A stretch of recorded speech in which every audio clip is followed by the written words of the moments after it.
Сәлеметсіздер ме? Менің аты жөнім Сұлтанбекова Жадыра Хамитбековна.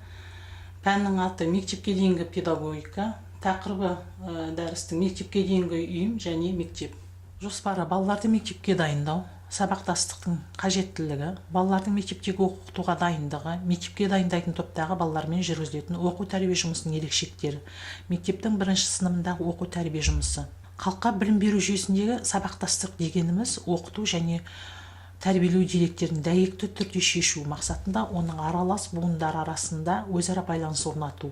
Балалар бақшасы мен мектептің сабақтастығы олардың тәрбиелеу және оқыту жұмысы мазмұнының оны жүзеге асыру әдістерінің өзара байланысты болуын көздейді. Крупская балалар бақшасы мен мектептің негізгі байланысын көрсете келіп былай деп айтты: егер біз балалардың мектепке дейінгі тәрбиесін дұрыс жолға қойсақ, сол арқылы біз мектепті неғұрлым жоғары сатыға көтереміз. Балалар бақшасы мен мектеп арасындағы сабақтастықтың қажеттілігі біздің еліміздегі мектепке дейінгі қоғамдық тәрбие рөлінің едәуір артуына байланысты да күшейіп отыр. Мектепке дейінгі тәрбие халыққа білім берудің біртұтас жүйесінің бірінші буыны.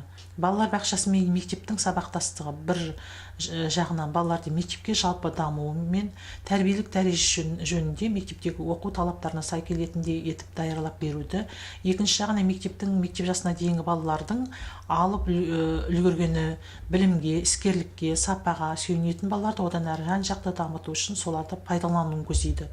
Балалар бақшасы мен мектептің арасындағы сабақтастық оқыту мен тәрбиелеудің мазмұны бойынша оқу-тәрбие жұмыстарының әдістері, тәсілдері, ұйымдастыру формалары бойынша да жүзеге асырылады. Бастауыш мектептің мұғалімі оқудың тиімділігін арттыру үшін балалар бақшасына жиі қолданылатын ойын тәсілдерін пайдаланады.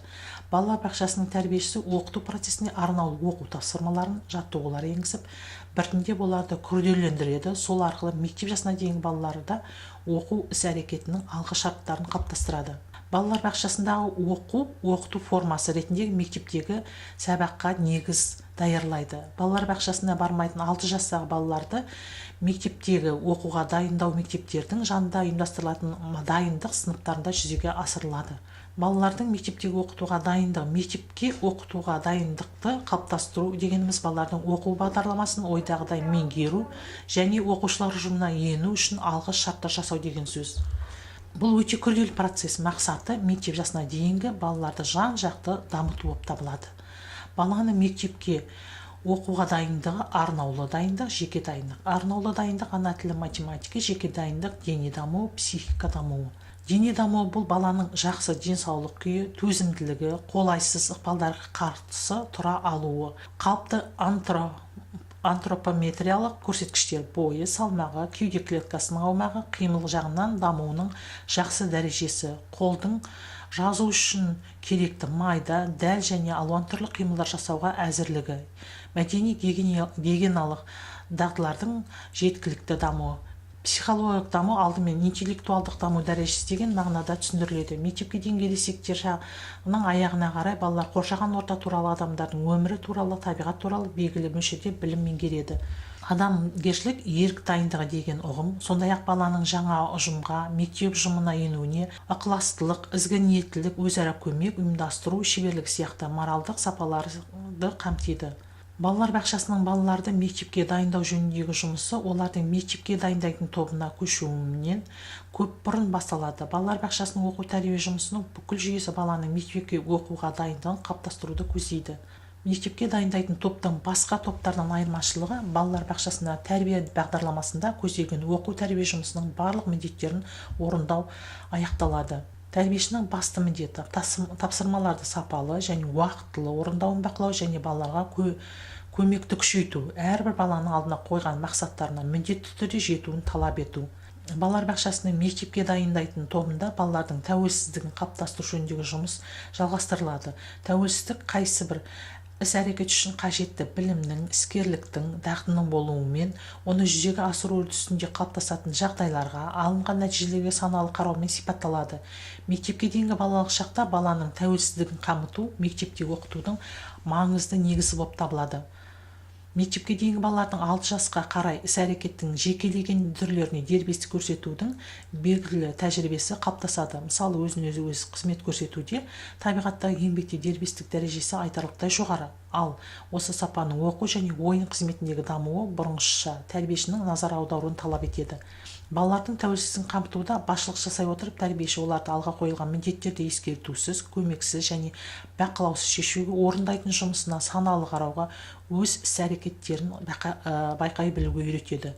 Мектепке дайындайтын топтағы балалармен жұмыста дене шынықтыру жаттығуларының спорттық түрлері ерекше орын алады. Шаңғы, коньки, велосипед тебу, шанамен сырғанау, жүзу, үрі бұлшық еттерінің түрлі топтардың қалыптасуын талап етіп, денеге жақсы күш түсіреді.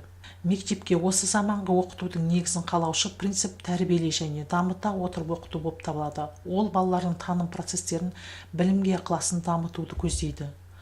Мектепке дайындайтын топтағы балалармен жұмыста оқытудың көрнекі әдістері мен тәсілдерін пайдалану белгілі ерекшелікке айналады.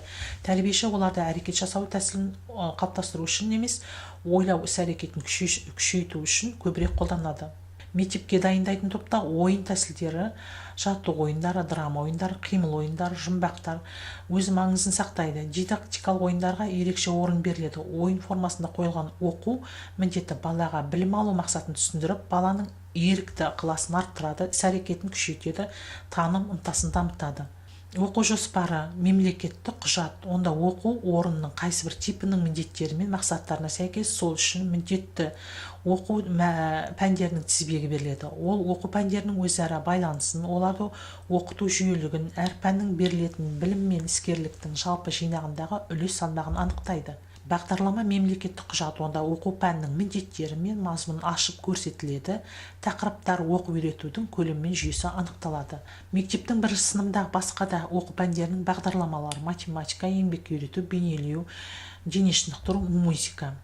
Мектептегі оқу тәрбие жұмысының негізгі формасы сабақ. Тәрбие жұмысы мазмұны жоспарларда нақтыланады. Олар мына бөлімдер бойынша жасалынады: ұжымдық тұрмыста жолға қою, саяси тәрбие жұмысы, кітаппен жұмыс істеу, дене шынықтыру, сауықтыру жұмысы, табиғатта жұмыс істеу, техникаға ықыластандырылу. Мектепке дайындайтын топтағы балалармен мектеп оқушыларының арасындағы байланыс оқу жылы бойынша үзілмейді. Мектепке дейінгі балаларды мектеппен, оқушылардың оқуымен және қоғамдық өмірмен таныстыру, балалар бақшасының шәкірттерінің тиісті ұжымын кеңейтуге, олардың мектепте ықыласын күшейтеді. Бұл жұмыстың формалары алуан түрлі: мектепке экскурсия жасау, мектеп мұражайына, кітапханаға, шеберханаға бару, оқу сағаттарын, ертеңгіліктері, музыкалық әдеби кештерді бірлесіп өткізу, суреттер мен бұйымдар көрмелерін, балалар бақшасының бұрынғы шәкірттерімен кездесулер, әңгімелер өткізу.